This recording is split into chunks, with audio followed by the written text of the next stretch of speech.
The end of traditional jobs by 2035. We are not ready. Imagine waking up in 2035. You open your phone, your inbox has 0 unread emails, because an AI already sorted, replied to, and filed every single one. You drive to work, except the car drives itself. You arrive at the office, except half the desks are empty. Not because people called in sick, but because those jobs no longer exist. This is not science fiction. This is the direction we are already moving in, right now, and most people are completely unprepared for what's coming. By 2035, your job might not disappear entirely, but it will change so dramatically that if you don't adapt today, you could find yourself obsolete tomorrow. Stay with me to the end of this video, because we're going to break down exactly which jobs are shrinking, which new opportunities are emerging, and most importantly, what you can do starting today to protect yourself and thrive in the AI economy. For most of the last century, society operated on a simple, reliable promise: get a good education, secure a stable job, work for one company for decades, climb the ladder, and retire with a pension. That promise built the middle class. It shaped entire generations. It gave billions of people a sense of security, identity, and purpose. But that promise is now breaking down, not slowly, not gradually, but rapidly and visibly. The traditional employment model assumed that human labor was the most efficient way to get things done.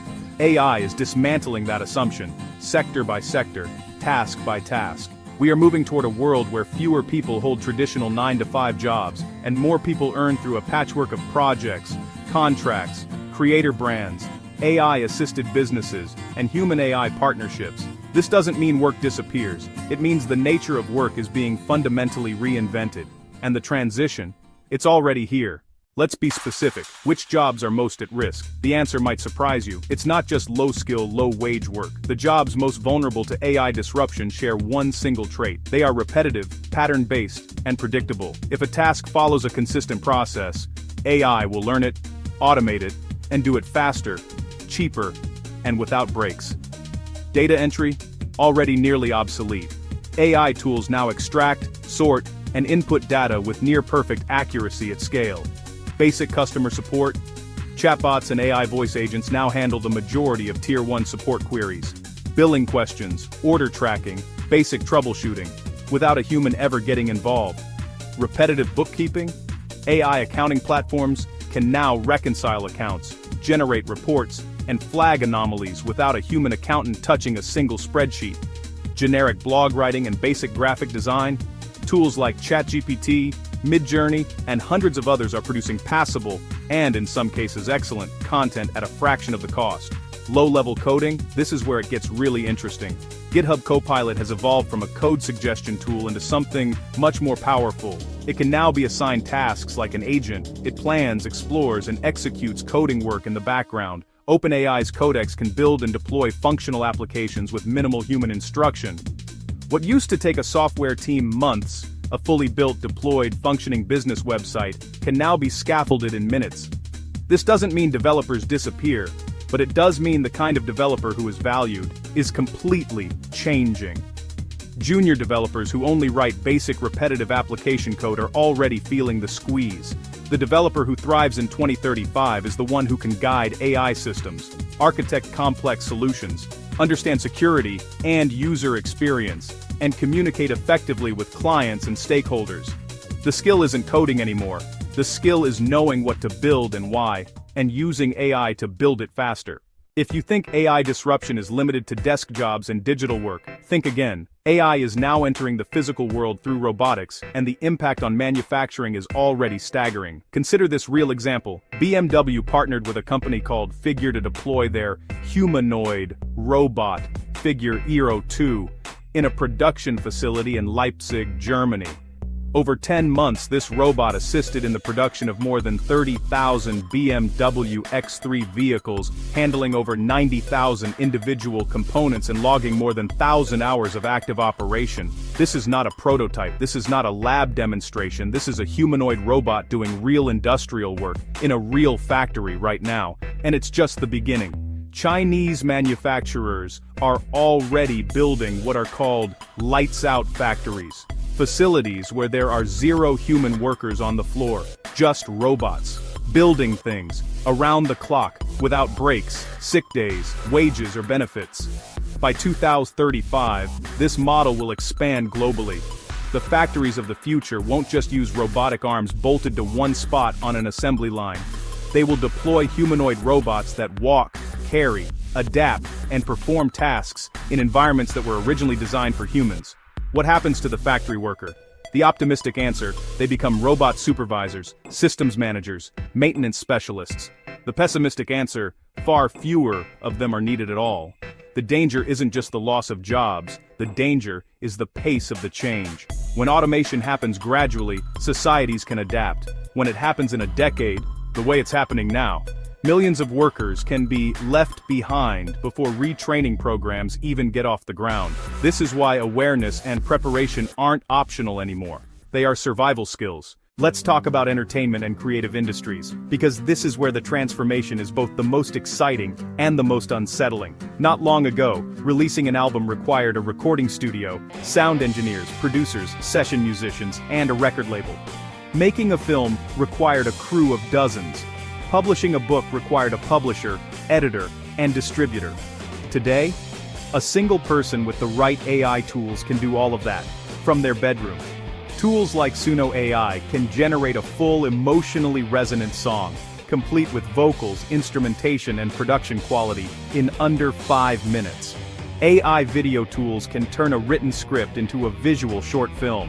AI image generators produce concept art that rivals professional illustrators. AI voiceover tools can generate narration in dozens of languages and styles.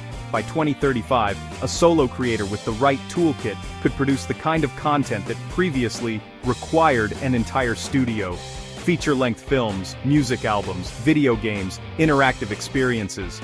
This is genuinely thrilling for independent creators. But for the traditional professionals who filled the individual roles in those pipelines, the voice actor, the editor, the background artist, the session drummer, it raises a serious question. What is their value in a world where AI can replicate their output?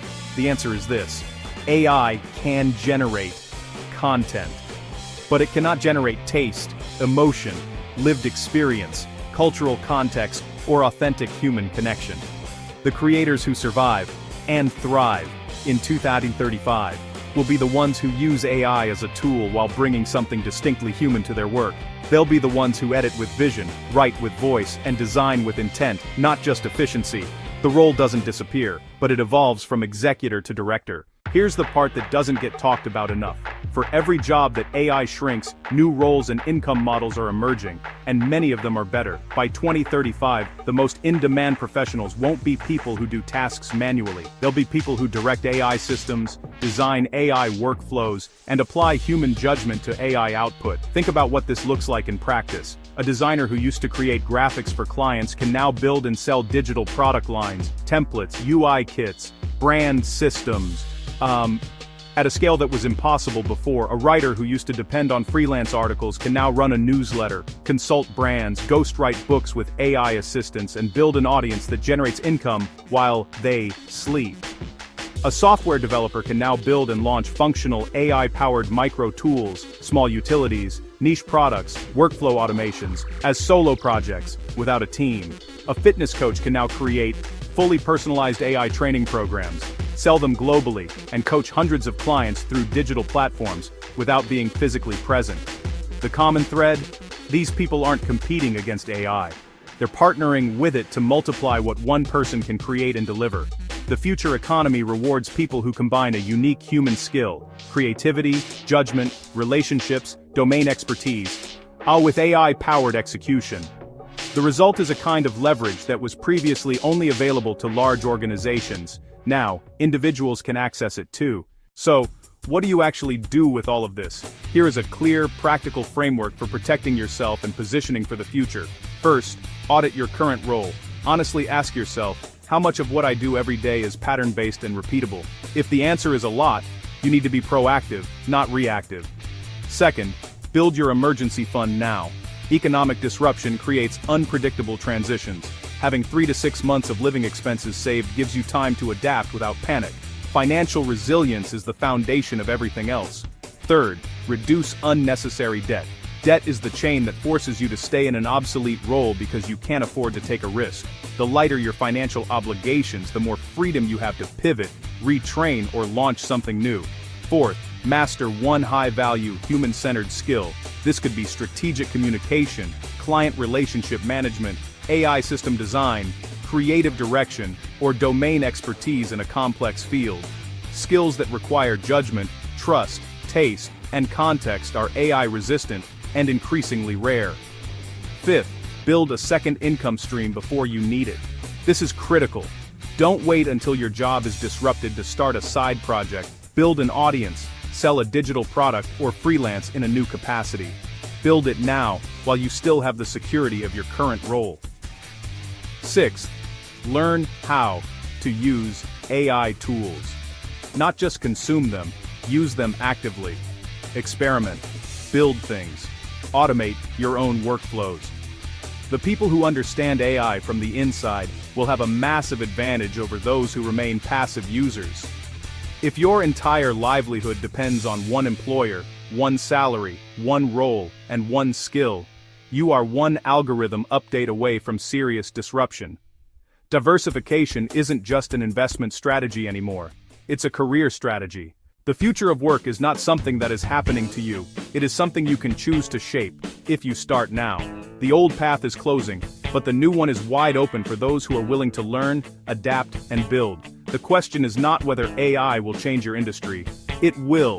The question is, will you be the person who saw it coming and moved first, or the one who waited until they had no choice? So I want to ask you directly, what is the one skill, project, or income stream you are going to start building this week? Drop it in the comments below. Let's hold each other accountable. And if this video gave you clarity, subscribe now, because every week we break down what's changing in AI, work, and finance. So, you can stay ahead of the curve, not behind it. See you in the next one.